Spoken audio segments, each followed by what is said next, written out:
In the years after the Great War, as it was called at the time, and continuing through World War II, the United States maintained two agencies for decoding intercepted communications, one in the Army and one in the Navy. This arrangement may have had the merit of making the maximum number of bureaucrats happy, but it sometimes led to counterproductive results.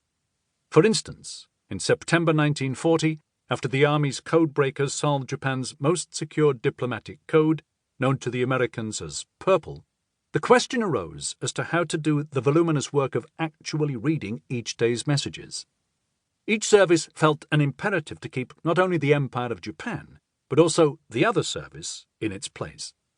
After protracted negotiations, the two sides agreed that the Navy's outfit, OP-20G, would handle the messages received on odd-numbered days, while the Army's Signal Intelligence Service would handle those received on even-numbered days.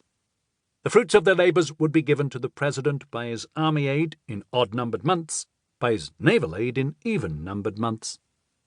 The scheme was internally logical, but ludicrous. In another instance, when the rivalry showed itself, after the war with Hitler was underway, a British representative to the US code-breaking units found himself forbidden by the US Army from sharing details of their conversations with the US Navy. The British had endured similar rivalries between their own services during World War I.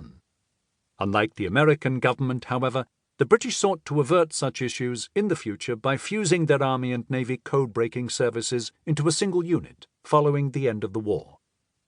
In October 1919, 11 months after the armistice, Prime Minister David Lloyd George's War Cabinet ordered the creation of a new organisation, the Government Code and Cipher School, to be located in the Watergate House in central London.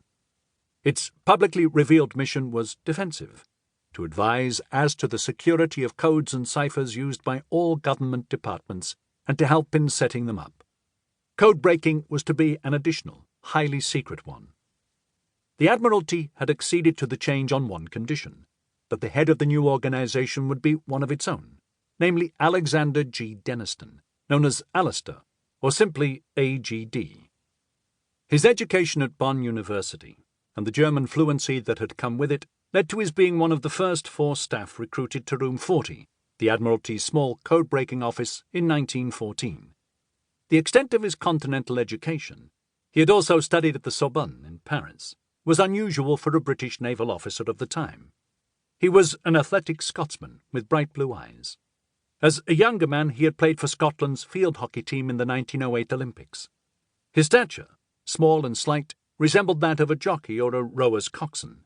He was accustomed to going without.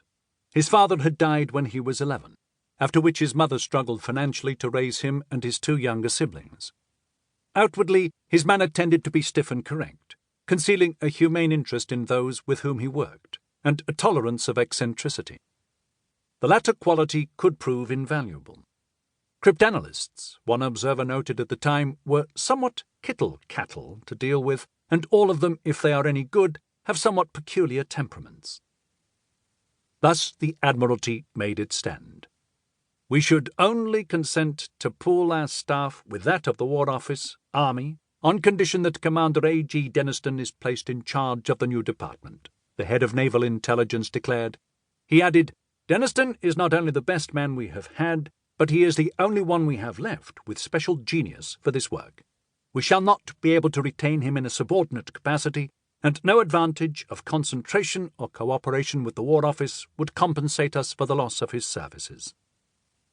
But in the end, what seems to have been decisive in Denniston's selection, in addition to the Admiralty's support, was his attitude. The War Office's pick, a Major Malcolm Hay, was asked whether he was willing to be second in command under Denniston. Hay gave a flat no. Denniston, asked whether he would work under Hay, said yes without hesitation. He would serve wherever he was needed. Denniston received the nod. Denniston had never run anything before. The wartime head of Room 40 had retired in January. He disliked anything to do with bureaucracy and administration. Inevitably, some of his peers were sceptical of his elevation, one of them carping that he was possibly fit to manage a small sweet shop in the East End. He would prove them wrong, although not wrong enough.